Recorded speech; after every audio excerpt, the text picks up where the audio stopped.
This week we find ourselves in beautiful San Francisco. And you know, this is a popular place for car makers to launch new vehicles for obvious reasons. But you know, I have to admit to being a little confused. Why?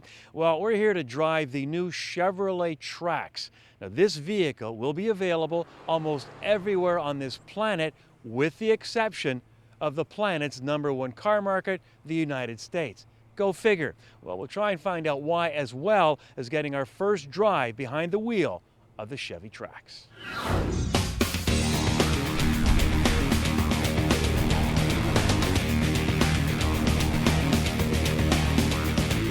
The all-new Chevrolet Trax is our first small crossover for Canada for Chevrolet. So it really, it's a global car that we're selling around the world in 140 countries. And it's an important car for Canada because we traditionally have a strong small car segment here in Canada.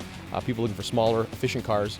So the Trax can be a great vehicle for somebody looking to either downsize from a larger SUV or even upsize from a smaller compact type car or sedan to get something a little with a more utility, yet small and efficient and agile to motor around Canada's urban environments.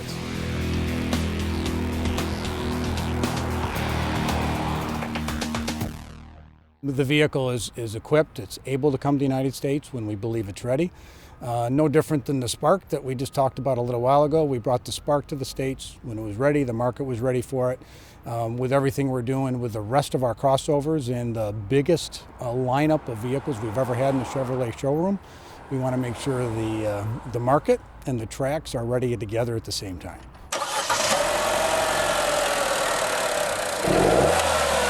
The powertrain is set up with a 1.4 turbo, which is everything we're doing to lower the displacement, keep the power available when you need it with a turbo, but for majority of the normal customers driving, have that small displacement for great fuel economy, but the power there when you need it. Two-wheel drive and all-wheel drive. It can do almost what everyone needs. It's truly an SUV. It's not just an MPV. It's not a people mover.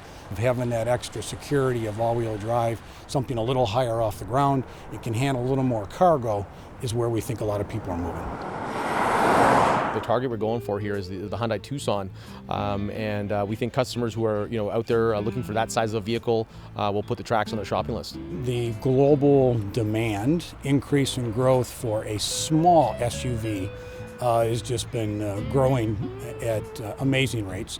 Canada starts off with a very smaller volume of them, but it's a quick growth. Everyone is demanding what we'll call the B segment SUV. I think it's the right sweet spot for interior size, practicality, usability, roominess for bringing cargo, and hitting the sweet spot relative to fuel economy. They're calling the Trax a small crossover, and it is small. However, Chevrolet is giving you places to put your stuff. First, the back seats fold down, and they fold down flat. And Chevy's bragging about the fact you've got 8 cup holders, including 4 in the center console. And they've given you lots of places to put your stuff. Not a lot of stuff, but then again, this is not a Chevy Tahoe. We're seeing movement into the small segment SUV from many areas. The one SUV up higher coming down. Mid-size cars, they want to keep the roominess, but they want the practicality and the security of being an all-wheel drive or an SUV a little higher off the ground. It's also the Buick Encore off of this architecture. We also designed the architecture day one to be able to have that. When you think about the new showroom for Buick, you'll be able to walk in and say, do I want a classy, quiet, small sedan, Verano, or similar size, do I want a classy, small, quiet SUV? Trax is more Chevrolet heritage, more Chevrolet truckish, higher value for the dollar for what you're looking for without reaching for premium. We believe the Chevy Trax is lined up perfect for that. We'll find out.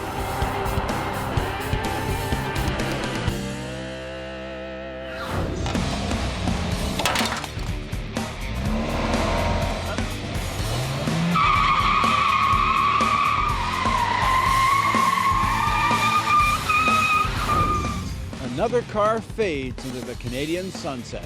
More later on Kenzie's Corner.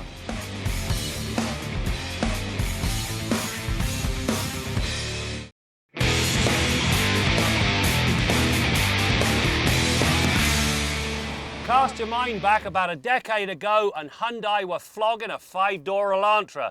On this edition of Test Drive, it's back.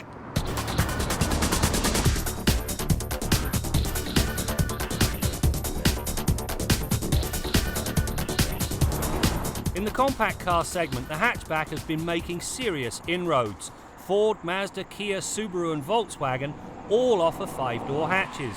The addition of the GT to the Elantra lineup addresses the biggest hole in Hyundai's portfolio. Where it differs from its 4-door sibling is size. The wheelbase is 50mm shorter, while the length is a whopping 230mm shorter. Neither, however, puts a serious crimp in the versatility. Talk versatility and you'll find plenty of it in this GT. To begin with, 23 cubic feet of cargo space with the seats in the upright position. You'll also find a privacy cover. Now if you fold the seats down, which does require lifting the base up and removing the headrest, you end up with a flat floor and 51 cubic feet of cargo space. The problem? What do you do with the headrests? Well, there are some Mickey Mouse loops, but frankly they don't work. The GT is powered by a 1.8-litre 4-cylinder engine that puts out 148 horsepower and 131 pound-feet of torque. Now this is enough power to motivate 1,342 kilograms with surprising authority. The engine also manages to remain quiet and refined even when it's worked in the upper reaches of the rev range. Now this is an important consideration because to get the best out of this engine, it does need to be revved. The cabin of this GT has been very nicely finished off indeed, especially if you go with the SE Tech package. When you do that, great leather seats that are very comfortable, and the driver's happens to be an 8-way power seat. You'll also find a navigation system and a loud and proud audio system to go along with the panoramic roof panel. Now if there is a nit to pick, this thing is a GT. Now usually GT denotes something that's rather sporty. That being the case, where are my paddle shifters? The Tester arrived with Hyundai's 6-speed automatic transmission and its manual mode. It slips through the gears smoothly and it's willing to kick down when the driver floors the gas pedal. In the end, the Elantra managed to scoot from rest to 100k in a respectable 9 seconds. Not outstanding, but more than enough to deal with the cut and thrust of the morning commute. For a hatchback, the GT actually has half-decent sight lines. However, there is a plus and a minus. Now the minus has to do with the side view mirrors. Quite simply, there's not enough adjustment built in, so I never could get the mirror set properly for me. On a more positive note, behind that Hyundai logo, there is a backup camera.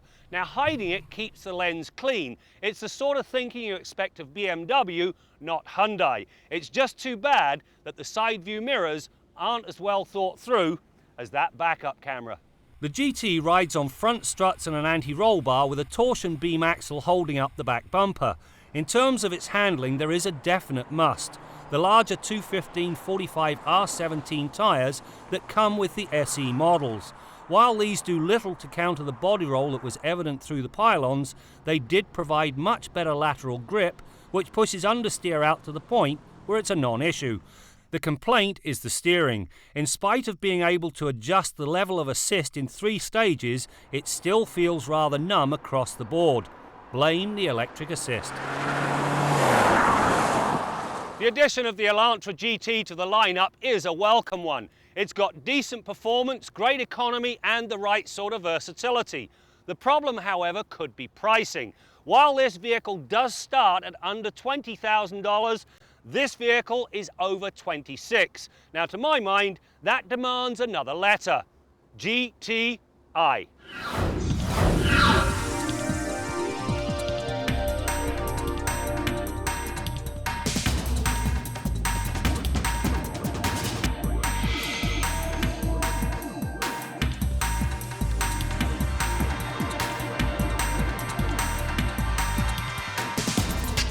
Did you know? Brought to you by the Kia Optima Hybrid. So, what is the right gasoline for your car? The first rule of thumb is to follow what the owner's manual says. With the increasing number of turbocharged engines, feeding your car the right fuel diet has never been more important. For most cars, light-duty trucks and CUVs, regular gasoline is all that's required. If your car requires mid-grade or premium gasoline, you should stick to that grade. The second rule is equally simple. It's never wise to go down a grade. However, it never hurts to go up one. It's also important to use a fuel that has the right detergents. For example, Shell has 20% more than the government-mandated levels in its regular fuel, and 5 times more cleaning agents in its premium grade. This helps to keep the engine clean and free of power-sapping deposits. It all sounds so simple, but using the right fuel will enhance performance, minimize emissions, and keep the engine ticking along as sweetly as the day it rolled off the assembly line.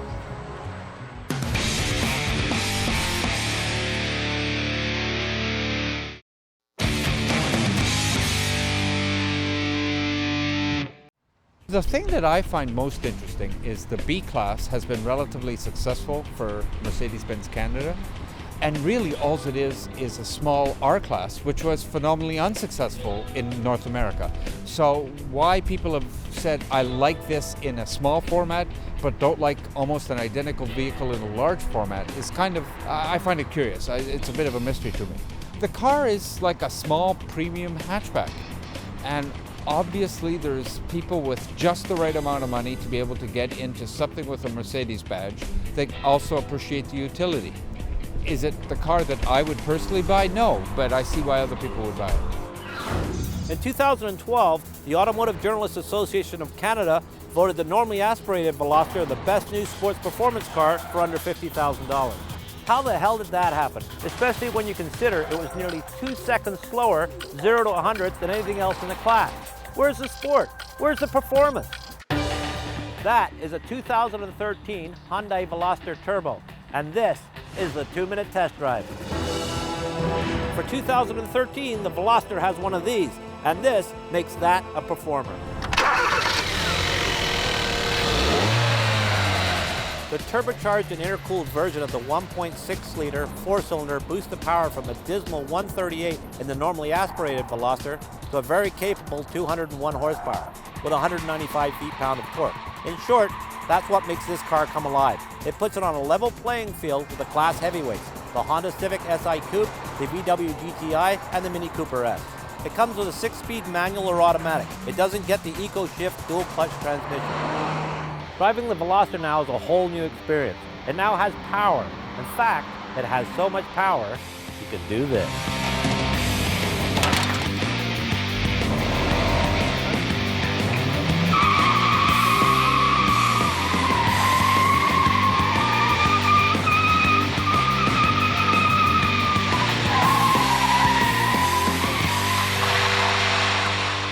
And that's the way you have fun in a Hyundai, and a professional driver on a closed course, blah, blah, blah.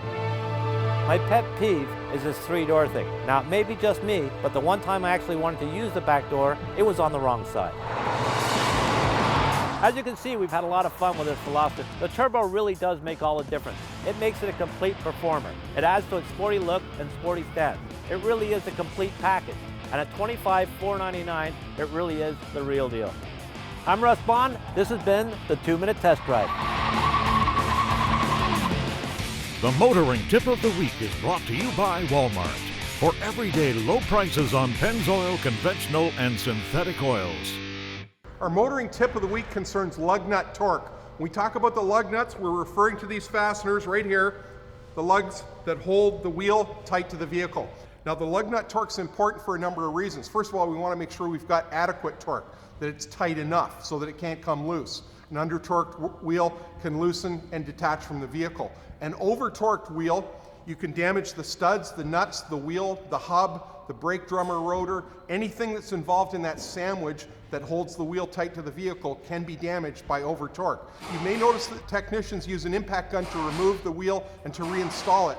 But if you look closely, they do their final tightening. That last quarter of a turn or eighth of a turn of the lug nut is done with a torque wrench. When you hear the torque wrench click, it's released, we've reached the adequate torque, but we haven't exceeded it. Now, on this particular four-wheel drive truck, the torque is 140 foot-pounds to keep that wheel tight. And you can look that up in the owner's manual right here. It's clearly stated, and you should know that torque for your vehicle. Now, here's the neat thing. When your car's in at the Walmart TLE, the Tire Lube Express, when they print out a work order where wheel removal is involved, it automatically prints the lug nut torque appropriate for that particular vehicle. So the technician's got the information right there, and the final operation, when they're putting that wheel on the car, even if they've taken the wheel on and off with the impact gun, that last quarter turn of torque is done with the torque wrench to ensure that it's properly tight. That's a great feature for the safety of your vehicle. That's your motoring tip of the week. All of you have gone through a lot of training to be here today, and we hope to challenge you in every way possible. We have a skills competition going on for high school students from the Greater Toronto area, and they're all competing here for the opportunity to go on to represent the Toronto Automobile Dealers Association at the National Automotive Technology event in New York City. Ladies and gentlemen, the 11th annual Toronto Automotive Technology Competition begins now. Good luck.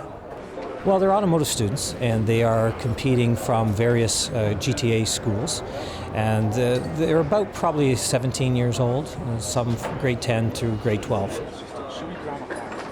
Well, the challenge here today is a two-part challenge. They have vehicles that they're working on. They're all 2010 Volkswagen Beetle convertibles that they're going to have to try to repair a number of faults, including a no start. But in addition to that, we also have 5 workstations that they're competing at, which will cover things like electrical, engine measurement, waveform analysis, things of that nature. They have 80 minutes on the car, and then there'll be a break and a reset, and when they go to the workstations, then they have 20 minutes at each of the 5 workstations. I've been in the business for 60 years, right out of high school, as an auto mechanic, first of all.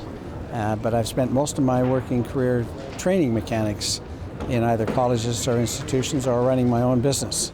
There's a great opportunity in this business for the simple reason that people are driving cars, they're always going to drive cars, and they need to be fixed. Well, I'm 17, and the whole thing means a lot to me because I'm looking into the automotive trade. I am an apprentice. I'm with the City Motive program, and it shows me if I'm ready or not to work on a car in a dealership, and so far it looks like I'm almost there. I'm 17 years old. Why I'm doing this, I love cars. I've always loved cars. Since as long as I can remember, I've always loved mucking around under the hood. Recently I started an apprenticeship program, and I figured this would just be some good experience for me. I think I fared all right. I mean, Volkswagen's something I haven't worked on a lot of. I've worked on a lot of American cars, so it was a challenge, but I think I did okay. In first place, team number 17.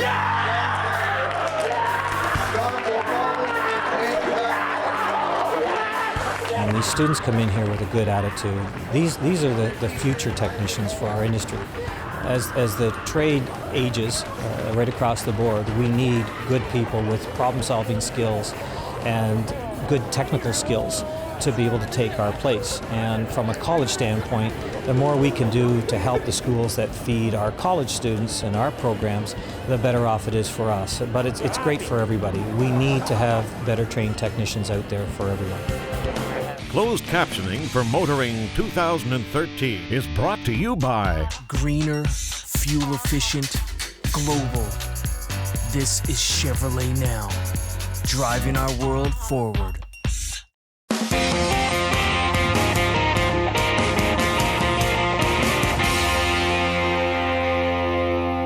For much of its life, the Chevrolet Camaro has been built in Canada. Previous generations were built in a factory north of Montreal in a place variably called Sainte-Thérèse or Boisbriand. It's now a shopping mall. The new generation Camaro, introduced in 2009, was built in Oshawa. And just last year, GM Canada was so proud of the new ZL1 Camaro coupe and convertible, probably the most powerful car ever built in Canada, how flexible the factory was. They can build rear drive, front drive, four-wheel drive cars, all on the same assembly line. Well, when the next generation Camaro comes out, that goes away because it's going to be built in Lansing, Michigan. And Michael Moore, we know how you feel.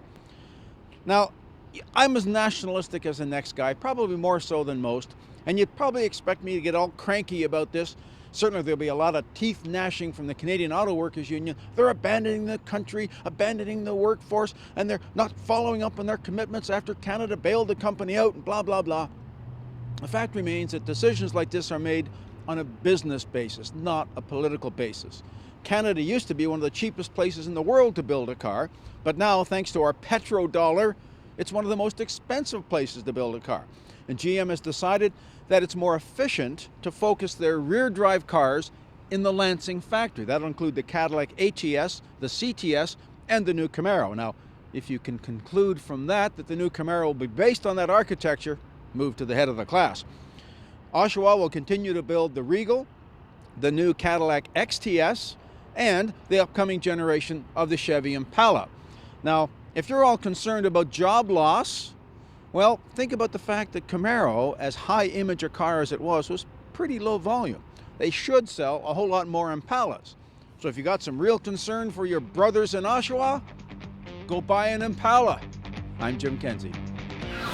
There's an old saying that success breeds success. Well, when it comes to the Trax, Chevrolet is hoping that is true because this company is on a roll. In fact, in a 6-month period in 2012, Chevrolet sold more cars than ever, and it's led by the Cruze with 1.6 million sales since 2012. The Cruze is the #1 Chevy nameplate, ahead of even the Silverado pickup truck. As for the Trax, hey, I like the vehicle. It's got a 1.4 turbo that I think has got enough spunk to make you happy either around town or on the highway. The design, don't tell Chevrolet, but I think it looks a bit like the Juke. In fact, I think the Juke and not the Tucson is the competition. Now, of course, this vehicle not being sold in the United States as I speak, not an easy decision for Chevrolet, but once again, when you're on a roll, who's to argue with success?